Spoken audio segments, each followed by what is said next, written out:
this brand. But Acura is not a JDM. Acura is the luxury division of Honda, and that was meant for the US market. So it's a USDM. Same as Infiniti. Infiniti is the luxury division of Nissan, and that car was mooted for the US market specifically. So it's a USDM. Until 2005, the Lexus was not a JDM. Until 2005, I can give examples. The Lexus IS was being sold in Japan as the Toyota Altiza. Until 2005, the Lexus GS was being marketed in Japan as the Toyota Aristo. Until 2005, the Lexus LS was being marketed in Japan as the Toyota Celica. Until 2005, also the Lexus RX was being marketed in Japan as the Toyota Harrier. So Toyota Harrier is a JDM, but before 2005, the Lexus RX wasn't a JDM, but after 2005, the Lexuses you can have Lexuses that are JDM. Other examples that maybe in this market or not, the Toyota 4Runner, that is purely a USDM. The Toyota Highlander, that is an ADM. It was meant for the Australian market, and so on and so forth.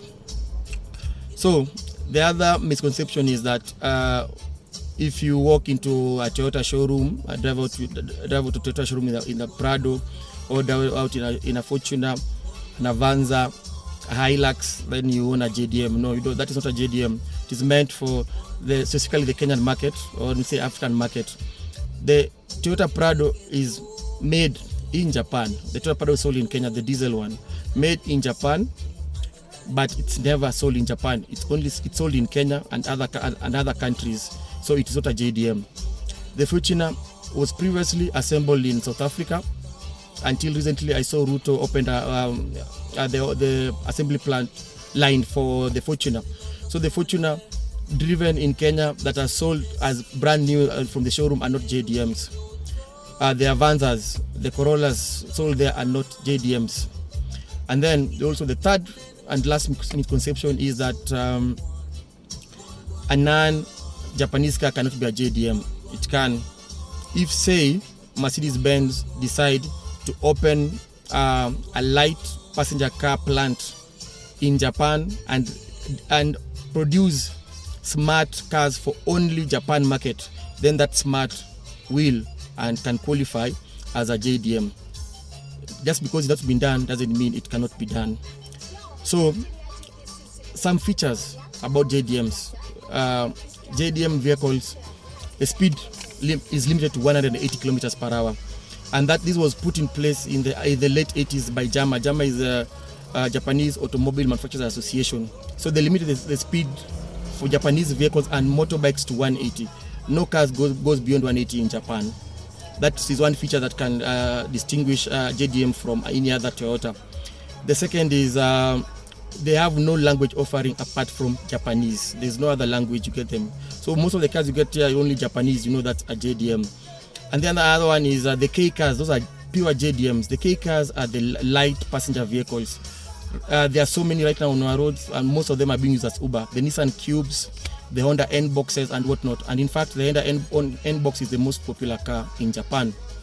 So guys, with that, I hope you can now really differentiate a JDM from a non-JDM car, even though it's a Japanese model. And I think the most